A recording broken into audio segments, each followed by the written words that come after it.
So good morning, everyone. Thank you for being here. Welcome to the second annual Staff Track Virtual Conference. My heart is so full to see so many colleagues representing all regions of the GEA here today. It's not just limited to the CGA, SGA, it's for all of our staff colleagues. If you have a moment, why don't you type in the chat what region you are representing today, just so we know who is all here. Welcome to you all. No matter what region you are here from, we are all family here today in the name of medical education, so thank you. I want to thank you all for taking the time out of your busy schedules to be here for what will be a wonderful educational experience with our professional staff colleagues and administrative educators across the GEA. The work we do daily is instrumental in the success of our programs and ultimately our students. No matter where your work falls in the education continuum, you and your work matter. You deserve a space in this place, and we welcome your seat at the table. It is an honor to be able to highlight your efforts on today, and I know we all will be able to leave here with something we can take back and share with others. In just 2 years, we have come so far, and this is only the beginning. While I know you all see my name on just about everything that goes out with the staff track, I do not do this work alone. I'm fortunate to have wonderful colleagues who volunteer their time, skills, and talents to bring this conference experience together. I want to take the opportunity to say thank you to the Staff Track 2022 Planning Committee. In alpha order, I want to thank John Goforth from Wake Forest University School of Medicine, Emily Grunberger, University of New Mexico School of Medicine, Mariella McCandless, East Tennessee State University Quillen College of Medicine, and Juliet Nichols, Central Michigan University College of Medicine. This group of wonderful colleagues worked alongside me to bring forth what will be a wonderful conference experience, and I can't thank them all enough. Kudos, team, we did it. I would like to now introduce our steering committee chairs from the CGEA and the SGEA, Elisa Hall and John Luke. Both have been great supporters through this entire experience and jumped at the opportunity to host this year's conference experience. Before they speak, I also want to acknowledge Andrea Berry, who is our steering committee chair-elect. Thank you for being here and from your very much support from the very beginning. I will go ahead and start and turn it over to Elisa and then John in that order. All right, thank you, Tyrese. On behalf of the AAMC CGA community, thank you for this opportunity to welcome all of you to the Staff Track 2022 virtual conference. Today is a day to embrace. It is a day of networking, collaborating, and celebrating with peers. And I love how Therese just welcomed you as an entire family. This is fabulous. You're professionals, you're educators, you're leaders, you're a community of change agents.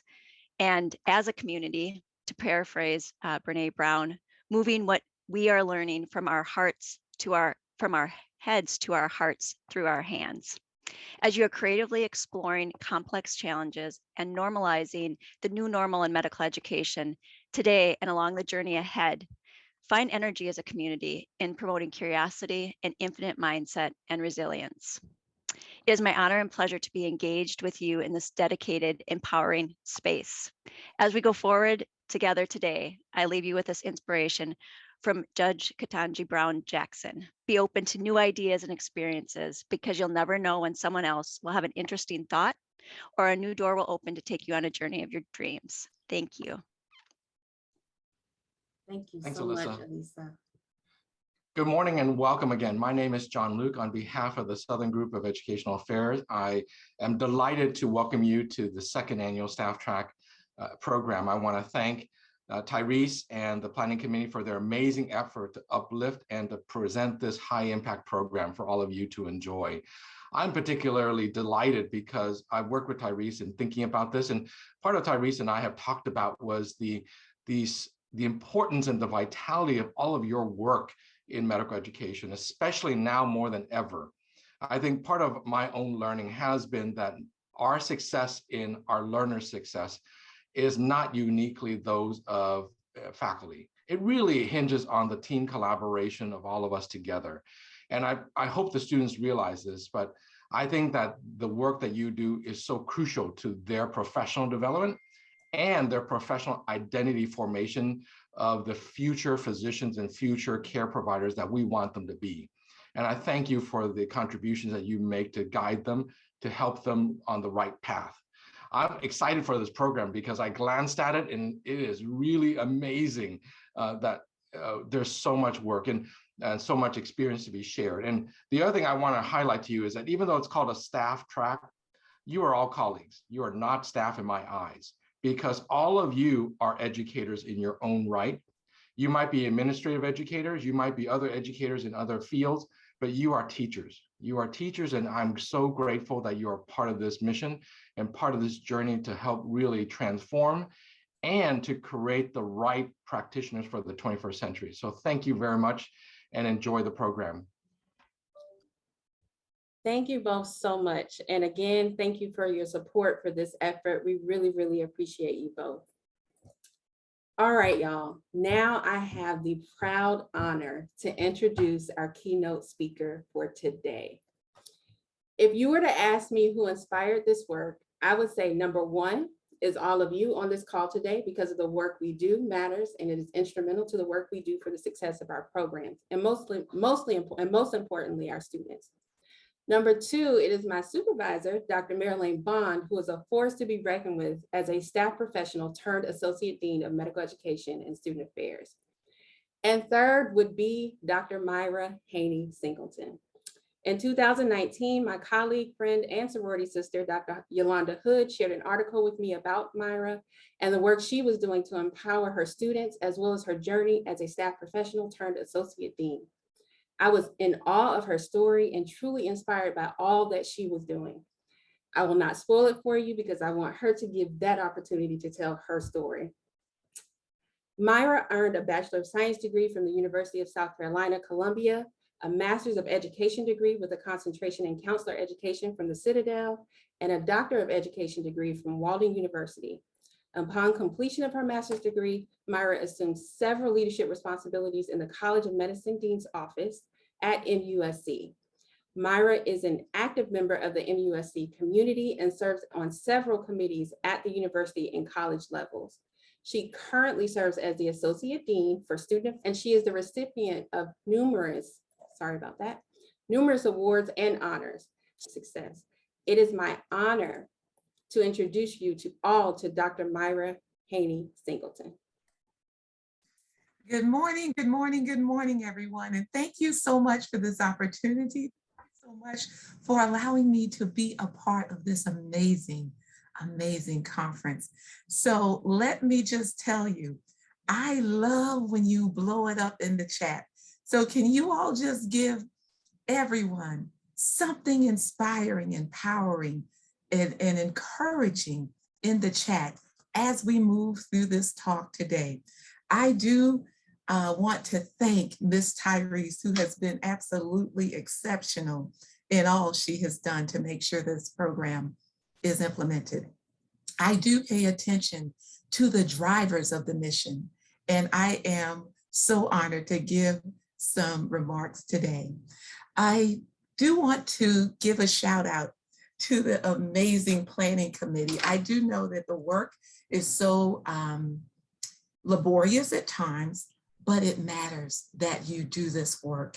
And so I do want to thank you all so much for all you've done to make sure that this program moves forward. To my amazing colleagues here at the Medical University of South Carolina, there is no way that I could get on this call and not acknowledge them.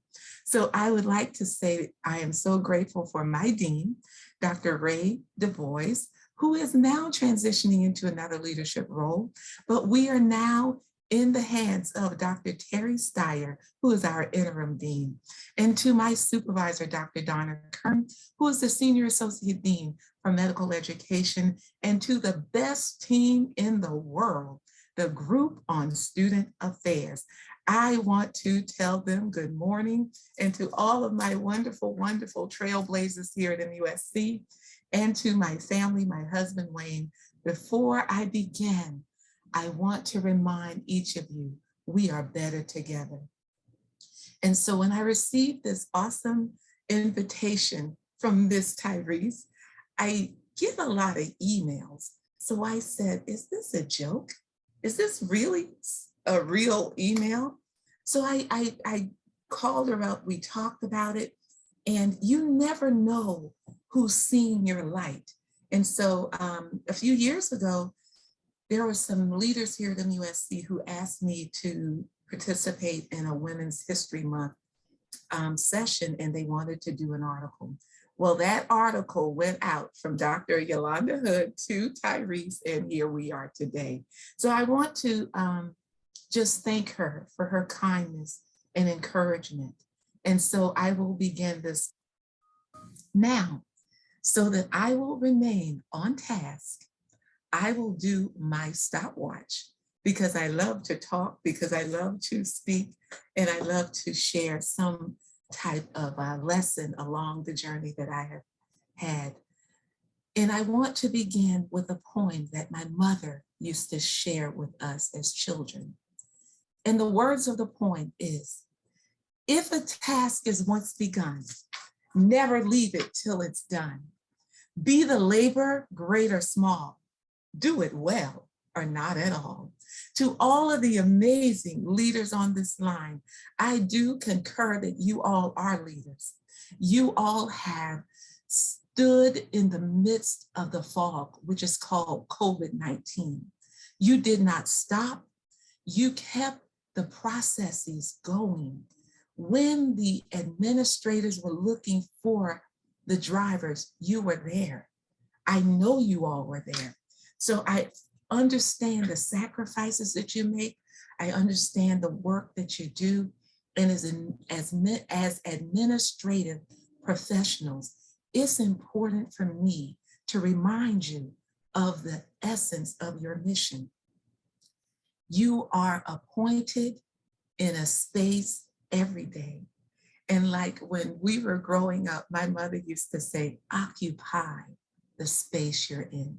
And I'm using that word occupy because it means that you are to give full attention to fulfill and perform duties, to take hold and give your full all.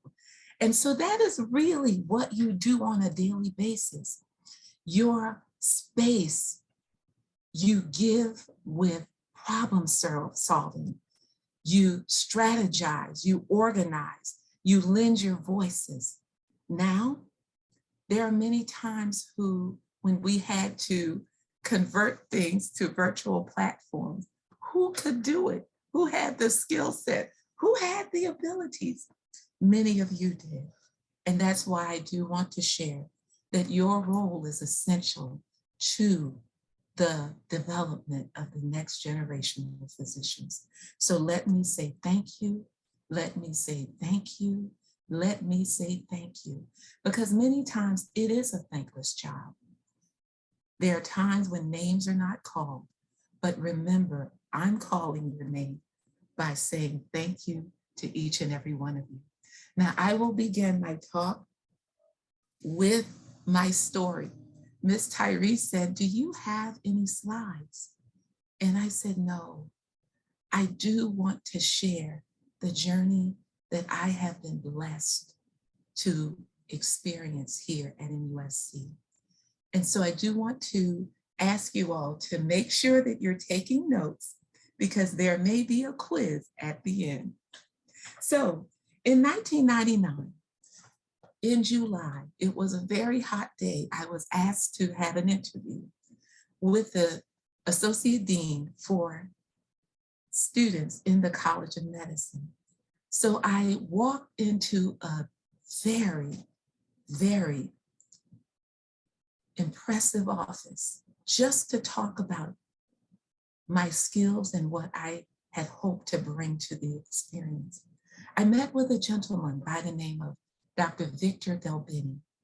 He served as a senior leader in the college and he needed an executive assistant. Now, this gentleman was quite distinguished as a physician and also as an academic leader. So he needed someone to manage his day-to-day calendar, schedule meetings, manage committees, organize events and activities, do program support, and he asked me if I would join him. So I was hired in, and what I experienced was an amazing journey of medical education through his lens, because he encouraged me to be in the room. There were two curriculums at that time. It was the traditional curriculum, and then it was the parallel curriculum. He managed both. He also managed the curriculum committee, the clinical sciences subcommittee, the education policy council. He also had oversight of all the students in the College of Medicine. But he asked me to be in the room to help him, to support him, to even create packets and reports and develop dean's letters and all of that. So I was a part of it. So I accepted the position, but I had an agenda to work on my master's. And so I did that shortly after I started in the role as his executive assistant. So I was at the Citadel. I did my coursework in the evenings. So from 5:30 until about 9:30 at night, I was in a classroom over at the Citadel, which is about 3 blocks away. I did that for about 3 years. And then I had to do a 600-hour internship for the guidance counseling program. And that I was approaching Dr. Delbeni to say, I've got to do 600 hours. Surely they're not going to let me do that and keep my job. So I just went to him and he said, sure, we will modify your work schedule so you can do the requirements for your master's program. It was a full load, but I did it. As I was wrapping up my studies in May of 2004, my plan was to resign in May so I could start a position as a guidance counselor in the inner city schools of Charleston, South Carolina. I had the plan, and it was an awesome plan. So a third-year student came into the office one day. She propped her feet up and she started talking, because so many times I had rehearsed my journey that my transition was coming and I needed to step away from the role because I was going to be a guidance counselor and I was going to work with high school students and I was going to help them along their journey, and I wanted to help them navigate their life. Little did I know that I was on a path called destiny, because I was reading a book called Purpose Driven Life. Now, when I was doing my wrap up with my degrees and getting transitioned, I was actually completing my documentation to be certified. And so with this conversation, she's telling me, we need you here. We need someone to just come and talk to. Now I'm sitting listening to the student with all ears because I tried to be an active listener. And so I'm like, how in the world can I stay here? There are no positions here for me to operate in that role. 2 weeks later, 2 associate deans knocked on the door and said, may we have a meeting with you? They asked me to create a position description for student support. So the position description was created and it was presented to our dean at the time, Dr. Jerry Reeves. He approved for the position to be established, and I was reclassified to Director of Student Support in the College of Medicine. The same thing I learned to do in my master's program, they allowed me to do here at MUSC, which was counseling, advising, supporting, guiding, program management, designing opportunities to enhance the student experience. I was happy in that role. As Director of Student Support, I enjoyed working with the students who are the lifeline to the medical education process. So in that time, I was doing what I do. Then in 2004, I was approached by Deborah Dees. Now, Dr. Deborah Victoria Dees is currently the dean at the University of California, Riverside.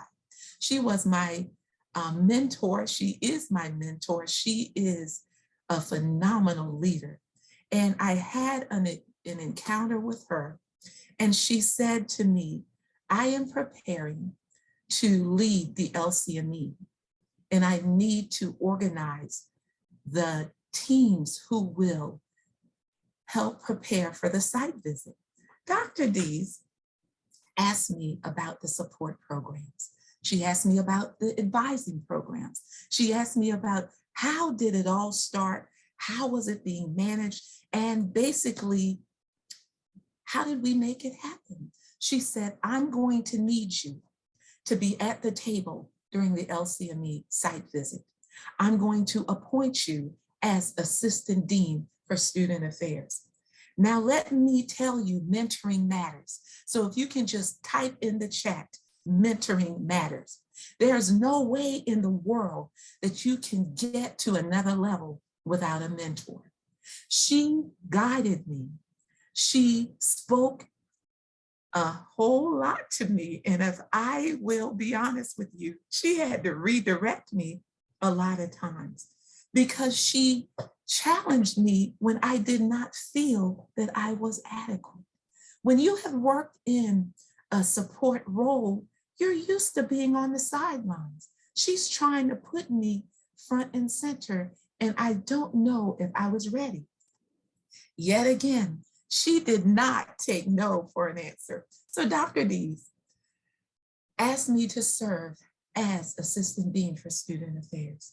So we were at the table planning for the LCME site visit. She allowed me to use my voice. She allowed me to be in the room. And I know what many of you are thinking. Am I good enough? Am I qualified enough? Do I have a voice? Oh, yes, you do. Oh, yes, you do. Because let me tell you this. I had a mentor who walked in the room in about 2011. And she said, while you're pushing these students to be physicians, to be doctors, I need you to stretch and get your doctorate. Now, if you work in medical education and student affairs, educational affairs, there really is a lot of work to do in the day-to-day basis. I know you all know that. How do you fit an academic program in the middle of a full workload? She never told me how. She just set the expectation. And she is the type of mentor who expected me to have monthly mentoring sessions. So how in the world are you going to have another session when you know she's advised you to do something and you have not operationalized the plan to get it done? So I entered an online doctorate program at Walden University. She said, just start off slow, you'll get it done. My journey was that as soon as we entered the field of studying how to do this work, I do understand what she was saying. To be in the room, they're looking for credentials. They're looking for the academic credentials. I did not want to say the fear that really was in my heart, but it was there. And that is why I want to share with you, do not let fear paralyze you. Do not let fear render you to be immobile. If people are pushing you, be comfortable in the push. Have your little moments of a meltdown when you get in your car. But when they're pushing you, they're seeing something within you that you may not see in yourself. So let me just tell you, my journey has been rewarding. My time here has been fabulous because I am honored to work with the most brilliant people who are faculty members, professional administrators, and students. So when they had me to serve as assistant dean, they allowed me to serve in a supervisory capacity. And so I inherited a team. And so when we were getting to know each other, I remember one of the team members said, "I'm lowest on the totem pole." I said, no.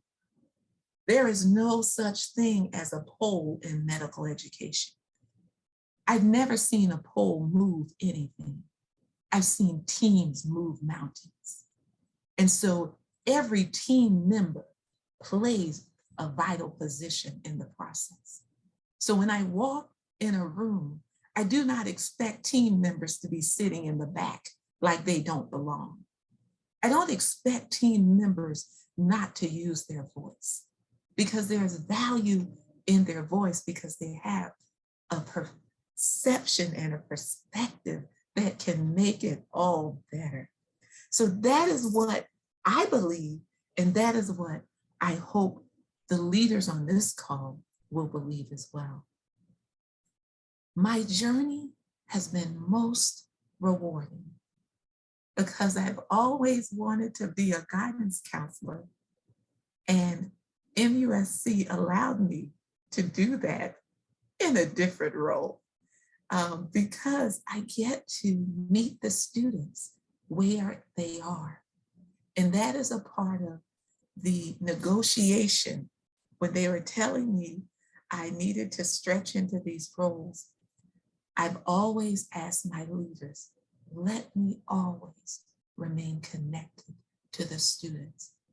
I need to be connected.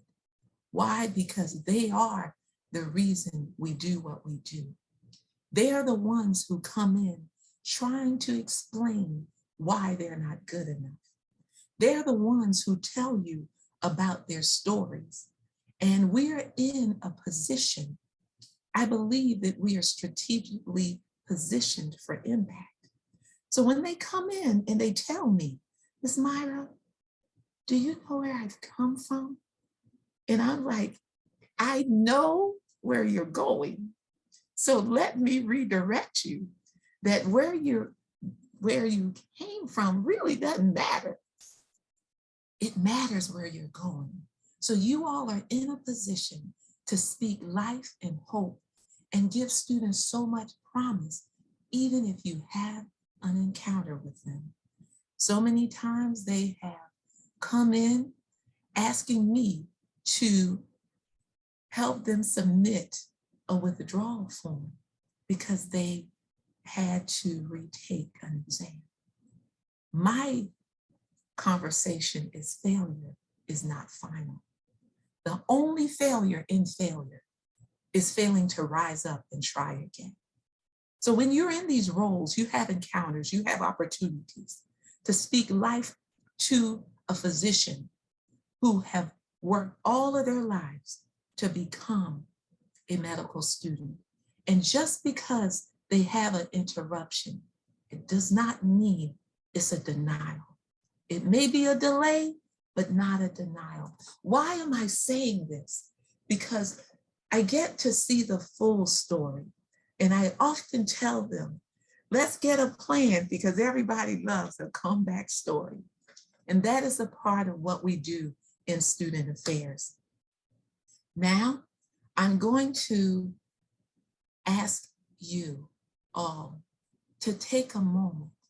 If you have not realized the value of your role and contribution to what you do, it's bigger because you are a part of a process to make sure that the generation of healers get to the bedside. Now I'm going to move on because there's another phase of the story. Now, Dr. Deborah Dees was moving on to an awesome position at the University of California, Riverside. The reason I speak her name, because if it was not for her, there would not be a Myra Haney Singleton serving in the role as Associate Dean. And I must say that because she said, lift as you climb.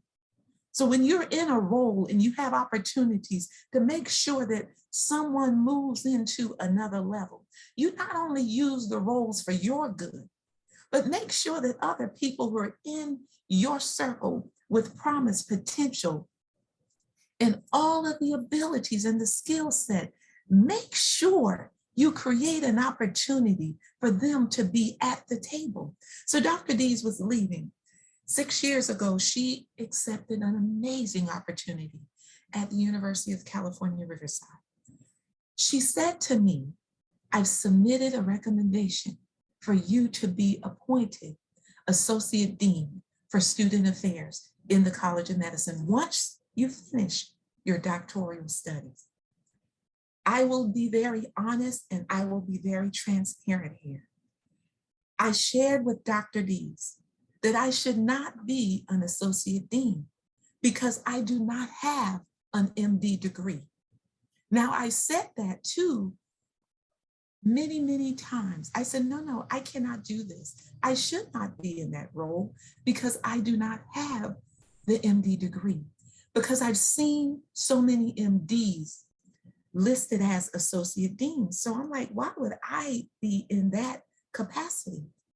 She said to me very directly and very, very, very sternly, you have helped more MDs become MDs than a lot of MDs that I know. She said to me, you have designed programs, you have created opportunities, you've counseled them, you've served in a capacity to know how medical education works, and you are able to serve on a day-to-day basis, full-time in the College of Medicine Dean's office. So she says, I'm moving forward with the recommendation. Now, if you know anything about Dr. Dees, she did not take a no for an answer. So Dr. Raymond Du Bois took the role as dean 6 years ago, and Dr. Donna Kern came in and said, we're appointing you to be the next Associate Dean for Student Affairs in the College of Medicine. Now, let me tell you about imposter syndrome. Does that sit in? Please sit in the chat. Just respond in the chat.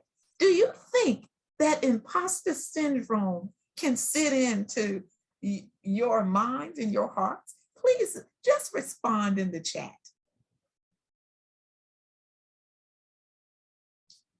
The imposter syndrome is a real phenomenon. I'm sitting here with an EDD degree, a doctorate of education, and I am not an MD. But what I brought and what Dr. Dees insisted to me, she said, you're bringing a skill set like no other. You're bringing something to the table to inform the process. When you're designing programs, when you're working day to day, when you are in the trenches with the students, you're understanding how to meet them where they are. Not that MDs can't, but it's something that you've done that needs to be recognized here. So I am walking around in circles. At times, people are saying, why did you get a doctorate of education? It's a practitioner's degree. And that is why I am a practitioner of the work. That is why I did what I need to do. I am attentive to detail. Oh, yes, I am. And I am also very aware of the educational process and the standards and how they must be met. Because when Dr. Delbeni brought me into this role, he said, if there's ever any communication about LCME, that's priority communication. We're not minimizing the importance of that. That is how we attain our accreditation. So let me stop here and give you some pointers Let me give you some pearls of wisdom, and let me give you some opportunities to just chat back with me if you agree with these pearls of wisdom. So remember, I told Dr. Dees I was not good enough. Let me speak to you. Stop verbalizing your intimidations and feelings of inadequacy. Stop, and stop it now. Stop verbalizing your intimidations and feelings of inadequacy. There are others who will walk in a room, assert themselves, but you will have the skill set to move things forward. But because of their positivity and their confidence, a lot of times they end up with the role, but you hold the skill set. Strive to live a life of purpose. Strive to engage in a perfect purpose-driven life, because when you find your purpose, you will live in passion. Never do I have to struggle about getting up to come into this office every day. Why? Because I know there is a reason for me to be here. Professional identity formation is a process. Now, when you are moving into a new role, you have to stretch. How I conducted myself as an administrative assistant or an executive assistant, I can no longer move into those responsibilities or skills. I had to move into the director level. So what does that mean? You have to watch your professional decorum. There are soft skills that they're looking for, and they're judging us on whether you know it or not, because that is going to matter if they call your name for the next opportunity. Are you engaged in your work? Are you passionate about your work? Do you speak up in an appropriate manner? All of those things matter. I will tell you, in the professional identity formation process, meet your moment. Always look for a mentor, whether that is in your institution or outside of your institution. I like to say learning by observation is free. Learning by observation is free. I would always look at Dr. Dees. I watched how she walked. I watched how she talked. I watched how she interacted, even when I did not want to go to social settings because I'm a little shy. She said, oh, no. Networking is a part of your leadership role. Here I am working the room. I did not want to work the room. She made me stretch into those areas. Let me also tell you, find moments to validate yourself. Pat yourself on the back when you know you've done an excellent job. Also, identify opportunities to advance. Identify opportunities to advance. Do not say that I told you to leave your job. I did not say that. But if there are opportunities for you to advance your skill set and build and understand and learn how other systems work, I will say, lean in, do not lean away. Grow those skills, because many times people want to be in the room, but do you have what it takes to be in the room and at the table? Do you have what it takes to be in the room at the table? Are you confident in using your voice? Because so many times when you're in the room, we want to sit on the side, but they're calling us to be at the table. But if you're ready to be at the table, tell your mentors, tell your supervisors, I'm ready to stretch. Ask for opportunities to advance and identify a mentor. Oftentimes, the mentors will not only tell you what you want to hear, They'll tell you what you need to hear. And that's a part of the mentoring process. And when people ask me to tell my story, it's very simple. If I can do it, you can do it. I grew up in a rural area of South Carolina. My parents, Samuel Haney, Kathleen Haney, did not go to college.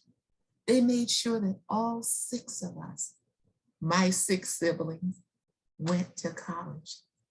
When we had bad days, they made us stand up, dust ourselves off, and go back.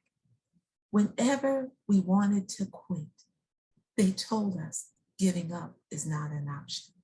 So I know that many of you are in a role, and I want to tell you, giving up is not an option. The next generation of physicians need your skills, your abilities, all of what you do to make it happen. I do pay attention to the drivers of the mission. I know that things just don't happen. I know that meals are not, they just don't appear. I know that a schedule is not just created out of the air. I know that an academic ceremony just did not happen. I know that these educational systems must have a force like no other. And let me tell you, you all are a part of that amazing force. So when I say occupy the space that you're in, be excellent in all your ways, be attentive, be engaged, because it is very important for you to work the roles where you're in. I do believe that your gift will make room for you. Somehow, somewhere, your gift will be known. Sometimes it's hard, but know that your contributions are moving toward a greater goal, and that is getting the next generation of healers to the bedside. So let me share with you, because I do believe in lifting as I climb. I have a team of amazing student affairs, student professionals. They're student friendly and they work with me on a daily basis. I want to acknowledge them now because they are the reason why I can do what I do. And first of all, this is a team effort. Remember, team makes dreams come alive. So I want to acknowledge Dr. Chris Budd, who is my counterpart to Dr. Jeannie Hill, to Miss Gabrielle Reddy, who started as a manager, and a few months ago, she was promoted to assistant dean. I want to acknowledge Miss Caitlin Elderman, who makes all things possible with our procurement management. I want to acknowledge Miss Jordan Flynn, who was hired about 6 months prior to the pandemic. Let me tell you why she was hired. During the interview, we had some students to meet with her because she was going to lead our student wellness program. When I observed her inquiring about the well-being of the students, right then and there, I said she must be recruited. The other person who is an amazing member of our student affairs team is Miss Alexandria Sanders. Let me tell you why Miss Alex was recruited to our team. She was served as our front desk receptionist. One day I had to organize a progress committee meeting. I know you all know what a progress committee meeting is, and we must have rooms. We must have rooms for these meetings. And I'm trying to find rooms and I could not. So I called the front desk. And I remember Miss Alex, I said, Miss Alex, I need a room. We must have a meeting because we must have the reviews. She said, I don't have a room. I was like, okay, so we're trying, I'm back to the square one trying to find one.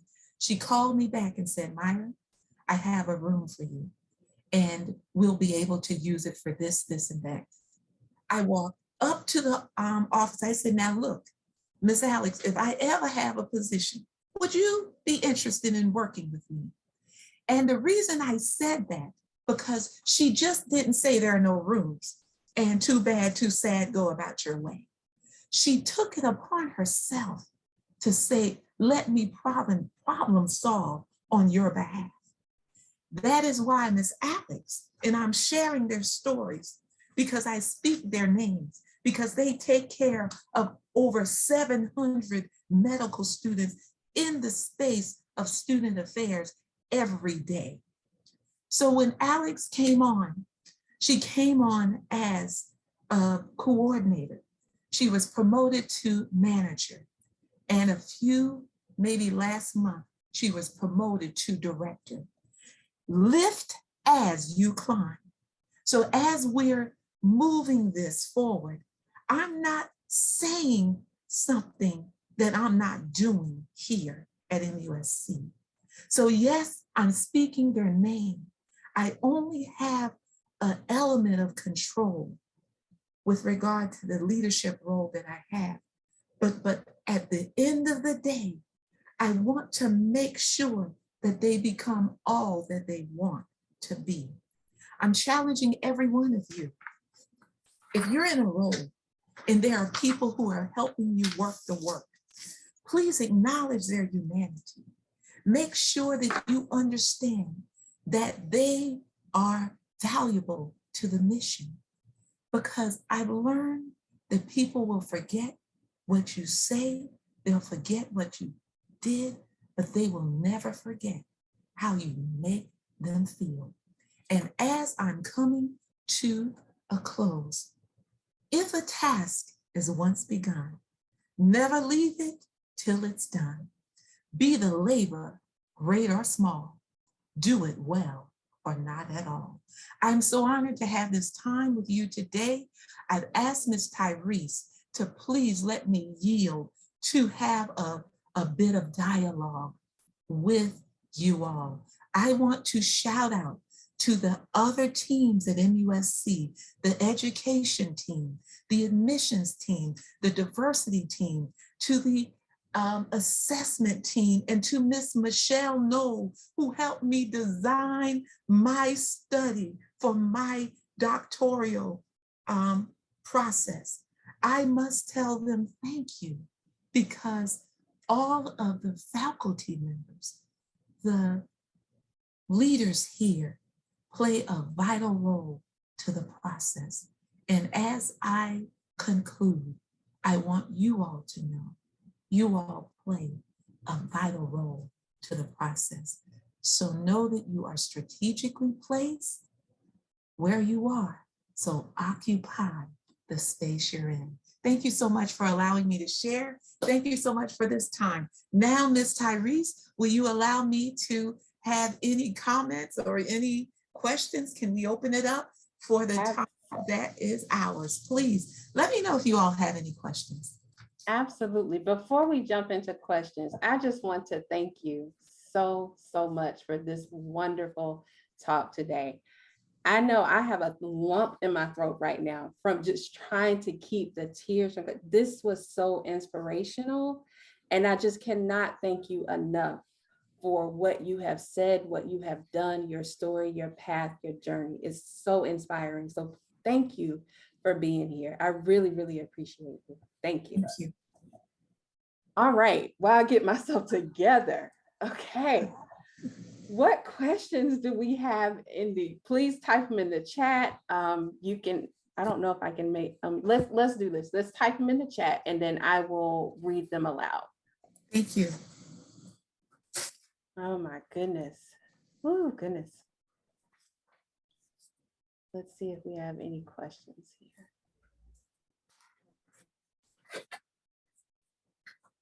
All right, our first question. This is a nice one. Can you come to my house and give me a morning motivational talk every day? I think all of us want that right now. I will be happy to.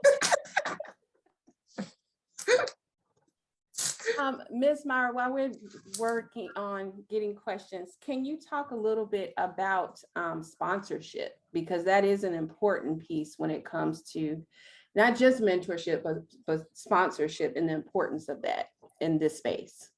So when Dr. Dees, and I keep referencing her because she is my mentor, what had happened was she defined the difference for me with sponsorship and mentorship. Now, a mentor is going to guide you and also advise you and give you basically nuggets of wisdom on how to do certain things for your professional growth and development. They also have a personal interest in your journey. Mm-hmm. So let me share this with you. She said to me that I need you to organize a session because the Surgeon General was coming to MUSC.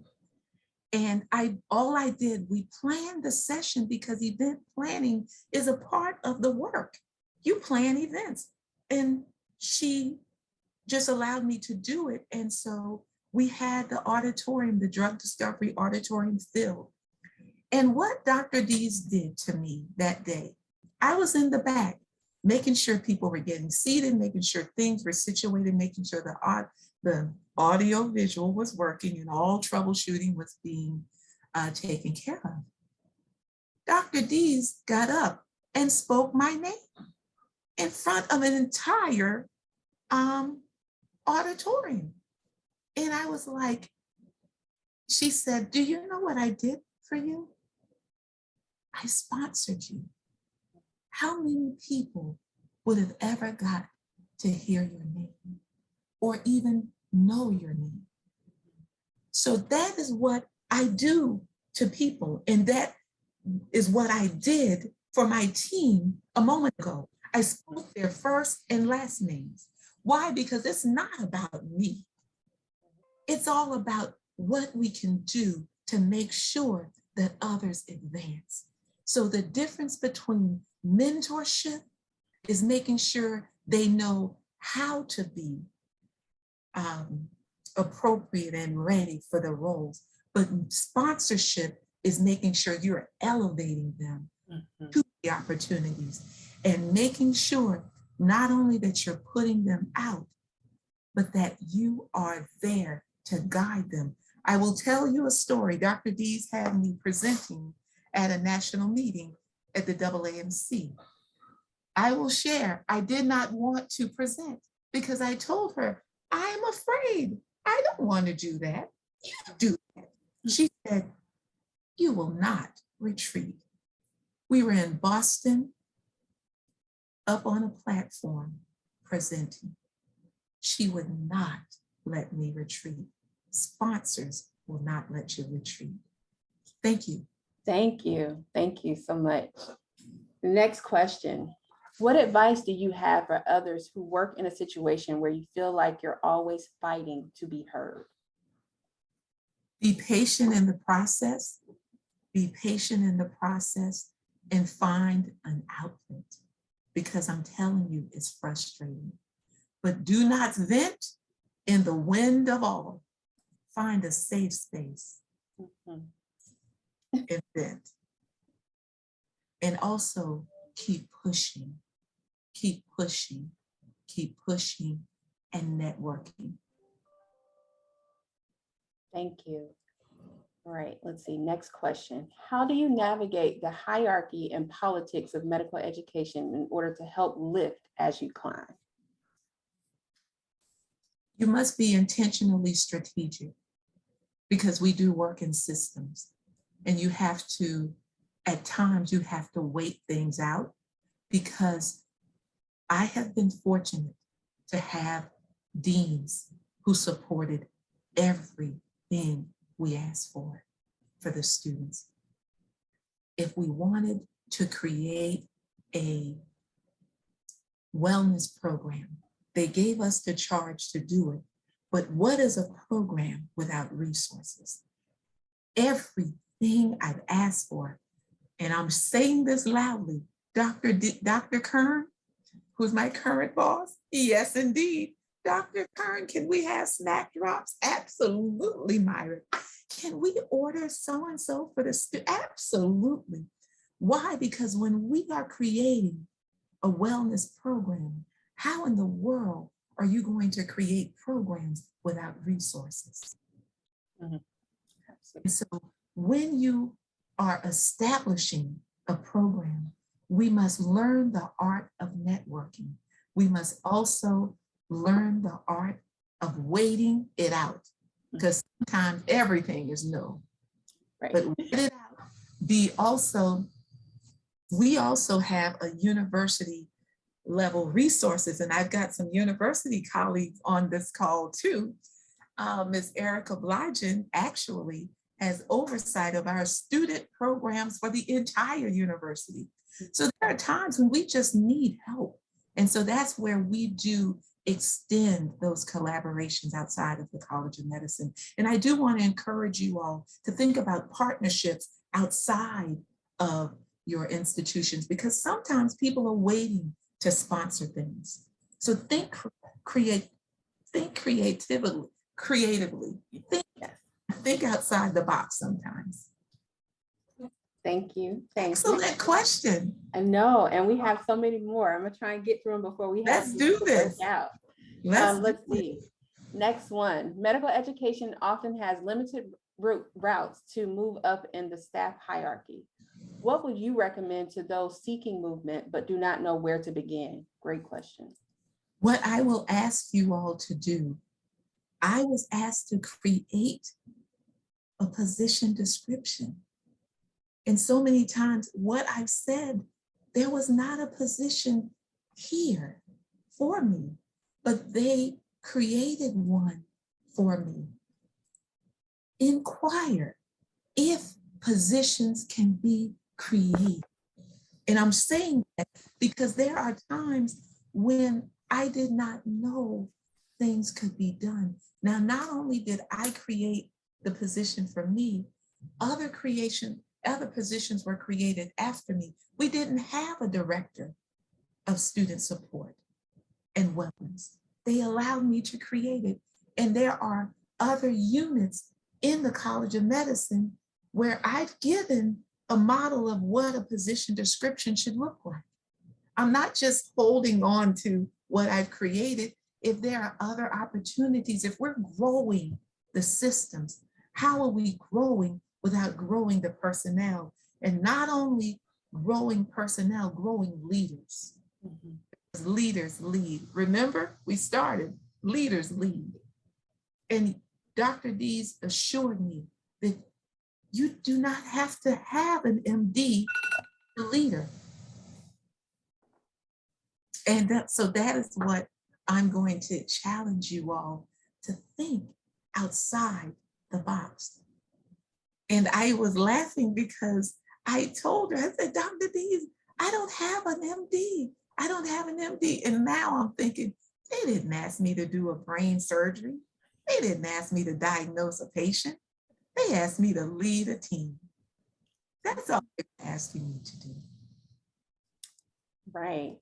Thank you. Thank you. Let's see. Let's try and get through these. All right. How do you find a mentor? Is it someone you work with daily? I find, let me say this, I identify people who I admire, not only personally, but professionally. And that is why my mentor is Dr. Deborah Dees. She is a triple board certified psychiatrist. But not only that, she started as associate dean for admissions. Then she moved into another role of senior associate dean for diversity. Then she moved into another role of senior associate dean for medical education. She then took on the role as interim dean, and now she's the dean at the University of California, Riverside. Never has she not called me to speak to me, to ask me how I'm doing. Now, she is one of the most busiest person that I know, but Dr. D will text me, how are you doing? Let me share with you that the Mother Emanuel tragedy happened in 2015. My husband is the minister of music at Mother Emanuel, where the 9 persons were killed. Not one day did Deborah Dees not call me. The night of the tragedy, she was on the phone with me. Every day, I had to be away for 9 funerals. Deborah Dees called me just about every day to ask me, how was Wayne doing? How was I doing? Then my team, in the middle of that, we were getting ready for orientation. They said to me, take care of what you need to take care of. They managed to plan a full-fledged, comprehensive orientation when I needed to be at this right beside my husband, who had to play for, I think, all of those funerals. So when I tell you a mentor cares about you professionally, they also care about you personally. Thank you, Ms. Myra. Okay, let's see. Do you have any advice to those who may not have leaders that were as recognizing as you are, and how to approach your own internal climbing? I would I'm going to say this, be very patient with the process. Be very patient with the process, but also use your voice to articulate what you want. You have not because you ask not. And a lot of times people will walk in a space and say, I aspire to be in this role. Make sure you let people know. And I know it doesn't feel good when you are denied opportunities, but I can tell you, put time on it. Mm-hmm. There is a season. Mm-hmm. And this one is actually kind of the same thing, but I am going to speak it because I think this kind of resonates with others. Let's see. What about when you have done everything you can, but you are still undervalued and underutilized? What do you do? Now, off record, I will say, look for opportunities. There are times when people will intentionally stunt your growth. Now that's Myra's mentoring moment. There are times when the well is dry and there are no doors there. I mean, the resistance, and I'm telling you, there's an intentional resistance. I believe you have to find the door and find the opportunities. And like I shared with some of my mentees, go where you're celebrated and not tolerated. Yes, yes, absolutely. I love that line. Okay, next question. As a physician and educational leader, how might I intentionally and explicitly sponsor and promote the good work and professional careers of our administrative educators? I welcome your advice. Bring them to the table. Bring them in the room, not to be seated on the sidelines, but at the table. Make sure you convey that you appreciate the value in their voice. When it's time for a professional development opportunity, I will tell you, all of our team members are expected to go to the AAMC meeting. When they created the budgets, we earmarked, or let me say, make sure we do budget line items for travel, because I cannot teach everything.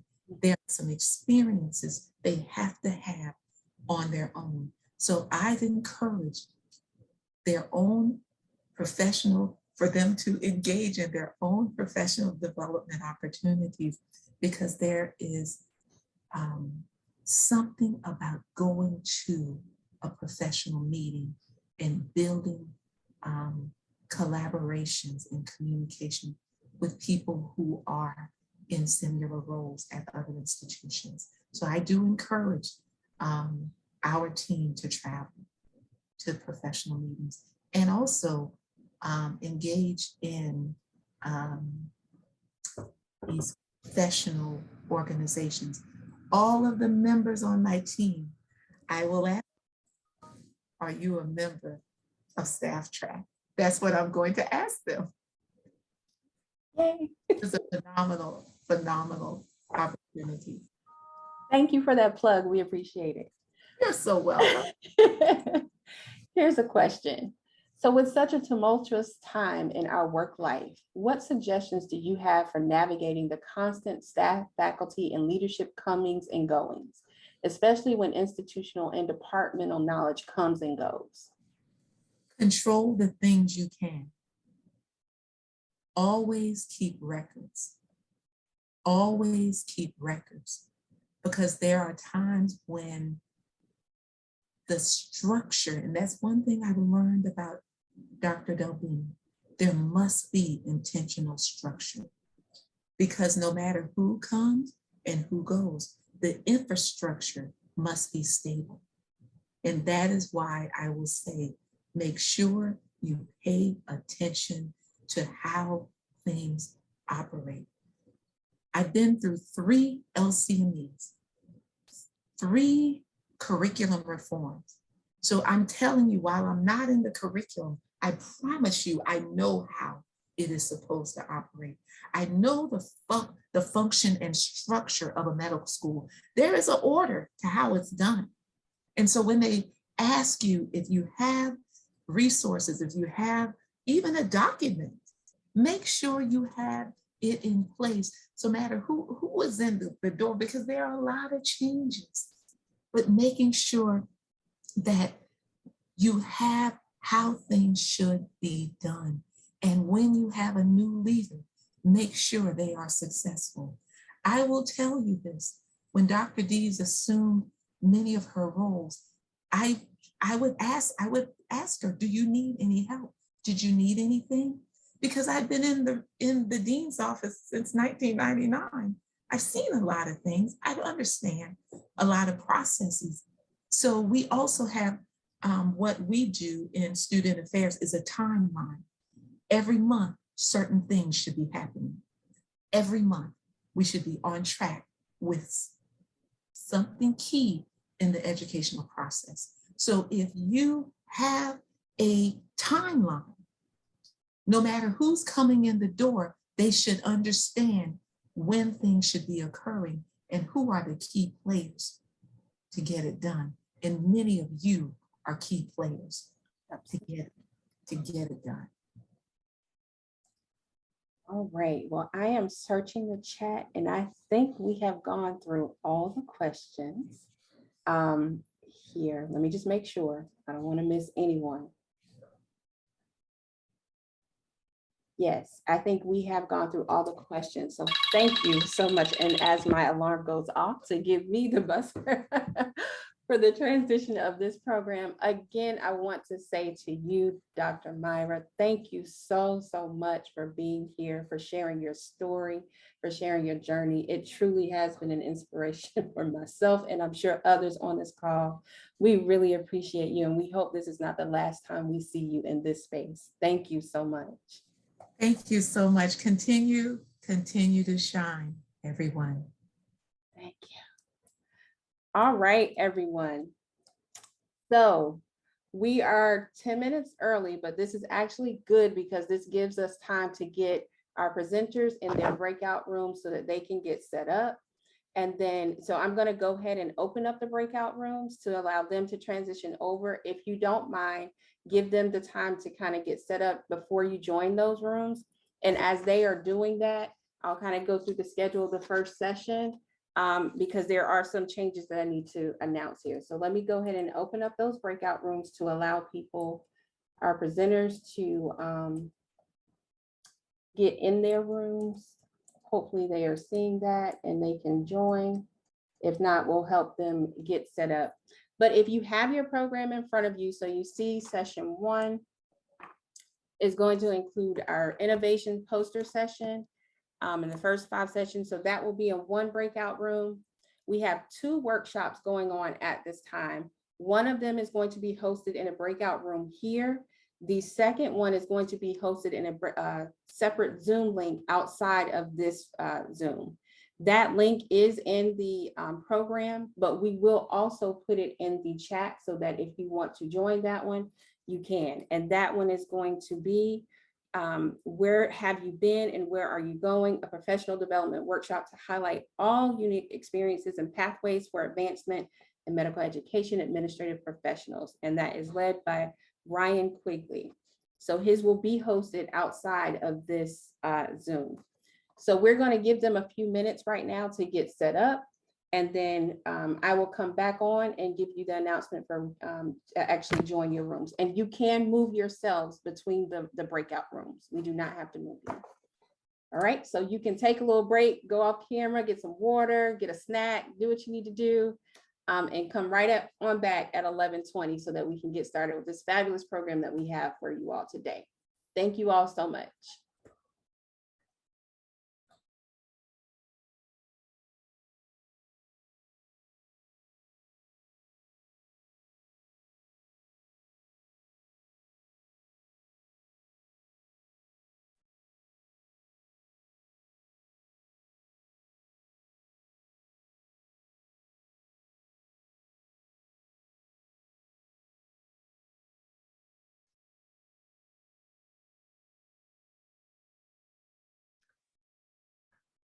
Hi, Tyrese. I assume we stay here. Sol and I stay here in this room. Yeah, and you can go, you should have your room open now where you can join. Let me see which one you're in.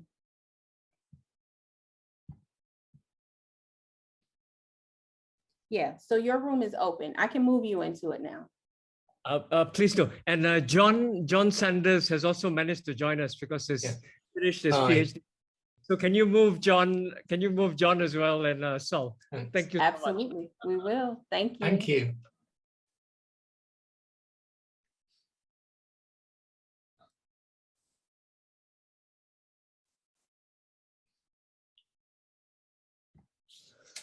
Iris, congratulations. This is phenomenal. It is. I am so Thank enjoying you. this. It has been awesome. Hey everybody, so I see a lot of people not seeing breakout room options. If you're looking at your main screen, I don't know if you all have like the more button with 3 dots. If you click that, does it give you an option for breakout rooms? There's no more button at the bottom yet. Okay. All right, let me see. I have a more button, but it does not include the breakout rooms. Okay.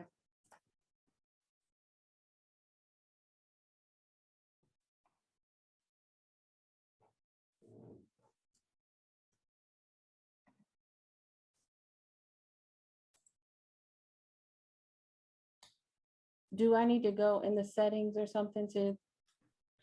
I'm wondering, we might need to close the rooms and then reopen them and make sure that we got the settings right. Okay, I can do that. All right, so I will close.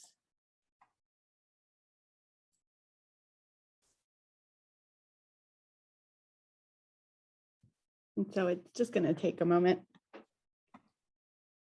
Oh, Emily, you are absolutely right. I didn't hit that setting for you. I'm so sorry. That's No my fault. worries. It's all good. This is what the extra minutes are for. Hey, live in grace, right? And if we fail quickly and we fail better. That is totally my fault. So I will go to options, allow participants to choose room. And now we will open the rooms again. All right, let's see if that helped. Did that work? Okay. And Chris, good luck on your presentation. You got this. Thanks, Sol.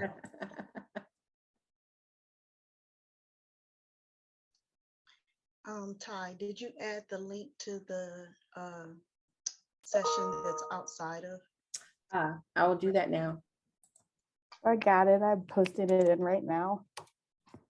Thank you, Emily. You're welcome. And you all now are welcome to go ahead and move yourself to the room of choice. So the link that I just posted in the chat is the other workshop option. It's the one called Where Have You Been and Where Are You Going? So that one has a separate Zoom because they are actually using Right, breakouts breakout themselves, rooms. and you can't do breakouts within a breakout. So they have their own Zoom for that. Thank So you will need, once that session's over, leave that one and join back into the main conference Zoom.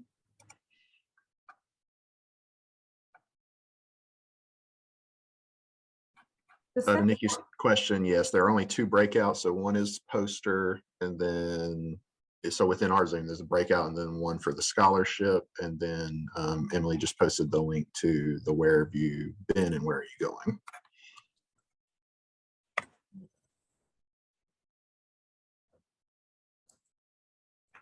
And if you are still having trouble with getting to a room, we can absolutely help you.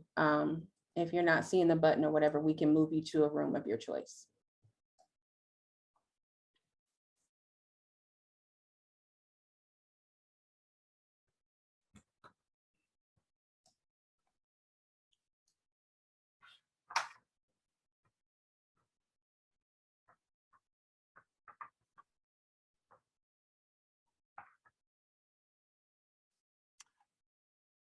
Nikki, looking at your question, if you're brand new to medical education, then the Where Have You Been and Where Are You Going may be a great session to join. So you'll have to join that separate link to leave this Zoom, pop in there, and then you can come back once the workshop's over.